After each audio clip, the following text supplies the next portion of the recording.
বন্ধুরা সকল বন্ধুকে স্বাগত জানাই। ছোট্ট একটা মিনি ব্লগ নিয়ে চলে এসেছি। তারপর চিংড়ি মাছ পোস্ত মগজদানা দিয়ে বানানো হবে, তার জন্য নিয়ে পোস্ত আর মগজদানা পেস্ট করে নিয়েছি, বেটে নিয়েছি।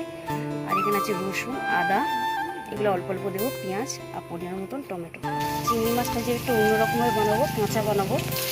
পেঁয়াজের সাথে সাথে টমেটোগুলোও দিয়ে দিয়েছি, ভালোভাবে ভাজা হয়ে গেছে।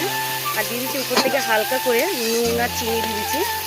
চিনিটা যতটা পরিমাণে পুড়বে বা গলে যাবে তত কালার আসবে ভালো এবং খেতে টেস্টও হবে ভালো। দেখো বন্ধুরা, সব রকম মশলা আমি দিয়ে দিয়েছি। একটু হালকা হাতে নাড়াচাড়া করে নিয়ে দিয়ে দেবো জল, আর পোস্ত আর মগজদানা বাটাটা দিয়ে দেবো। দেখো বন্ধুরা, জল দিয়ে দিয়েছি, ঝোল ফুটে গেছে। দিয়ে দেবো কাঁচা চিংড়ি মাছটা উপর থেকে দিয়ে দেবো। চিংড়ি মাছ কমপ্লিট হয়ে গেছে, নামিয়ে নেবো। দেখো বন্ধুরা, চিংড়ি মাছ পোস্ত আর মগজদানা দিয়ে কমপ্লিট হয়ে গেছে। চিংড়ি মাছ বানিয়েছি, ভাজিনি।